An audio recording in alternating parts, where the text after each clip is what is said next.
ए देवरानी जी हमारा ढेर दिन पे बेटा भइल बाटे। आ हई ननद हमारा के मरले बड़ी परेशान कर धो देले बड़ी। अरे का ए दीदी जी का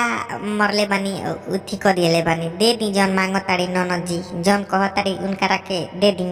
हाँ तनी खूब सुंदर तनी ननद जी के लइका के तन सोहर की सुनावे के। अरे हई फूल गेनावा ननदिया हमार पिया,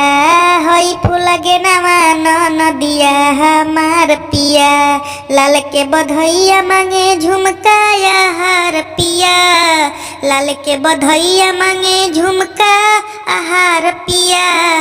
हई फूल गेनावा ननदिया हमार पिया, सासु लुटावेली अनधन रुपैया, हीरा मोती ससुर देले बधैया, देवरु लवंडा नाचावे हमार पिया, देवरु लवंडा नाचावे दुआर पिया, आजू के दिनवा सुहावन लागे, ललन खेलावे सब राती भर जागे, अंगना दुआरवा भइला उजियार पिया, अंगना दुआरवा भइला उजियार पिया, ललन के अखिया में कजर लगत है, ललन के रूपवा स्वरूपवा सजत है, होरिला के होत बावे सोरहो सिंगार पिया, होरिला के होत बावे सोरहो सिंगार पिया,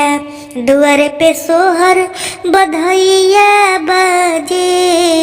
घर भर नाचे बड़ा हो निक लागे, घरवा में आइल खुशी के त्योहार पिया, घरवा में आइल खुशी के